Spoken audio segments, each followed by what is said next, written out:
I tried to kill myself with a bottle of pills. And the fact of the matter is I trusted no one. And looking back, I guess how could I?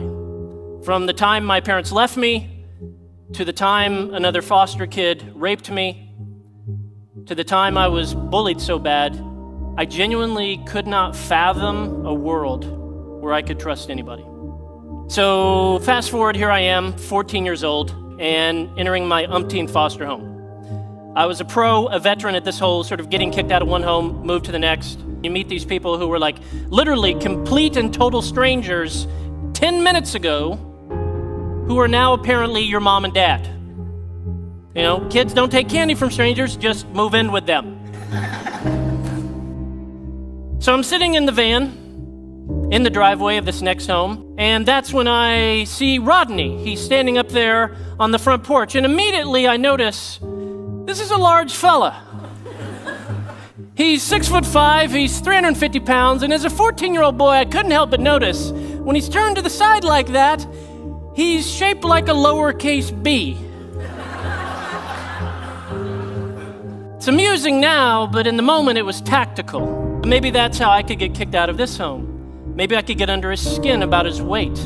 So I move in with him. I'm being obnoxious, I'm being ungrateful, I'm being just downright rude and mean, I'm setting things on fire, and 3 years later, I can't shake this guy. Rodney won't kick me out. So I step up my game. I go to the local bank in town, I open up a checking account. I put about $90 in there.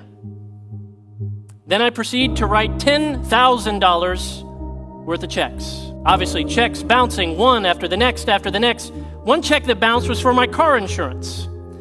I'm going down the road speeding, Stillwater, Oklahoma, 88 miles an hour. No car insurance, no driver's license. I get pulled over, handcuffed, thrown in the back of a cop car, and sent to jail. I call Rodney. Like, Rodney, I'm in Stillwater, I'm in jail, I'll tell you the whole thing when you get here. Can you please come bail me out tonight? He said, I will come bail you out, but not till tomorrow. Rodney frustratingly believed sometimes one of the most loving things you could do for a kid was allow them to sit in either the success of their wonderful choice or the stupidity of their foolish choice. Next morning, he comes, bails me out, exactly as promised. We have a long, very awkward car ride home. No one says anything. We get back to the house. He's like, we need to sit down and talk. And I knew this moment had finally come. So Rodney, his wife, sit me down to give me the talk I've had a dozen times. He looks in my eyes and says, son, you can keep causing problems. You can keep trying to mess up. You can keep pushing us away. You can keep trying to get us to kick you out of here, but you've got to get it through your thick head, son. We don't see you as a problem. We see you as an opportunity. And in that moment, all my skepticism came to the surface. And I thought, what a cheesy, stupid thing to say to a 17-year-old kid. But then I was overwhelmed with the reality that this guy actually meant it. He didn't see what I was, what was on the surface, the obnoxious kid, the ungrateful kid, the kid getting suspended. He saw what I could be. It was genuinely my turning point. Statistically, I am supposed to be dead, in jail, or homeless, but because of one caring adult. I'm not a statistic. Every kid is one caring adult away from being a success story. Every child who winds up doing well has had at least one stable and committed relationship with a supportive adult. My friend and mentor, Reggie Joyner, taught me to think about it this way. In this jar are 936 marbles.